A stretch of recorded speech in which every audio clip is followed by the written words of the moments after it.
Welcome back kaibigan, ito napakaganda ng pag-uusapan natin, napakadaming binulgar ni Commissioner Willie Marcial na dapat niyo pong malaman.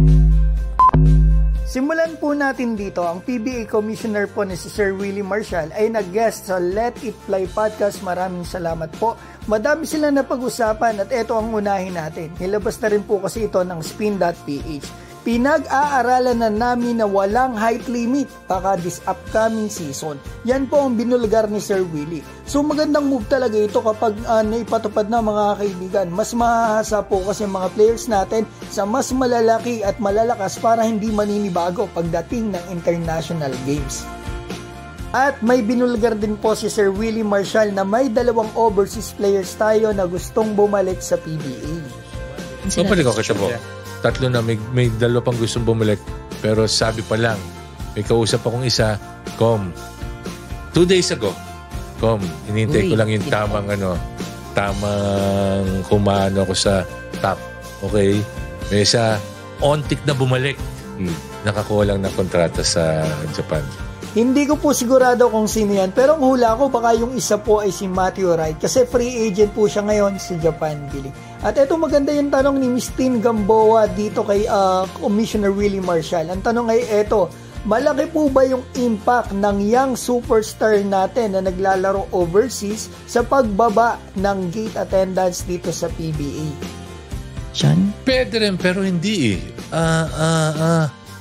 siyempre, kaalala nandun, pero nandito pa din yung cream of the crop eh. So, nandito pa rin yung maraming players na gusto sumali. So, pwede. Kasi, gusto pumunta doon. Yun nga, sa akin, bigay natin sa kanila.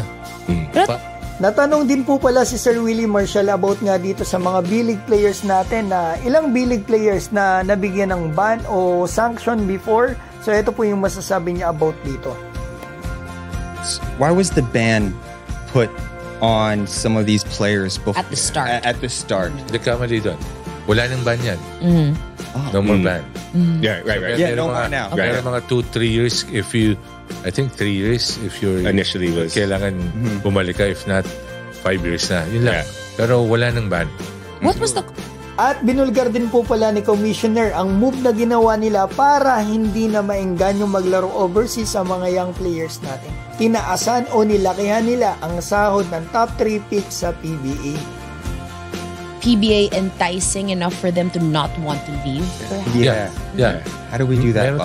The top 3 picks, mas mataas ang kanilang salaries. Yeah. Kesa sa ordinary rookies. You missed out on that. Yeah. Napag-usapan din po nila mga kaibigan ng sahod ng mga players. Kay Sir Willie na mismo nagmula na times 3 daw ang sahod ng overseas players compared dito sa sahod natin sa PBA. Pero hindi pa rin eh.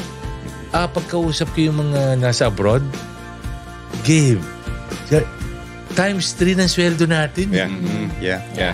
Ang hirap. Yeah. And that's tough. That's tough. So, eto na po yung aking opinion about dito. Sana pakinggan nyo itong mabuti. Di ba lahat naman po tayo may kanya-kanyang suggestions para manumbalik ang sigla ng PBA at makasabay po tayo sa mga umarangkada liga dito sa Asia. Gusto natin, walang height limit. So, yan, inaasikaso na. Gawing 2 o 3 imports ang PBA. Magkaroon ng home and away games, dalhin sa probinsya ang PBA. PBA mismo ang lumapit sa fans. Di ba yan po yung opinion natin? Pero yung totoo, na-realize ko kaibigan na parang yan din naman talaga ang gusto ng PBA. Pero hindi lang talaga kaya dahil kulang po tayo sa budget. At yan po ang lamang sa atin ng mga liga overseas like Japan B-League. Sobrang dami nilang pera, sobrang daming team, ang taas ng salary cap nila. Kaya kahit sinong players, sinong top imports nakukuha nila mga kaibigan. Kaya ang dapat solusyon na talaga ng PBA ay kung paano mapapataas ang revenue o budget ng PBA. Tama yung sinabi ni Jared Dillinger dito sa podcast na guest nga po itong si Commissioner Willie Marcial.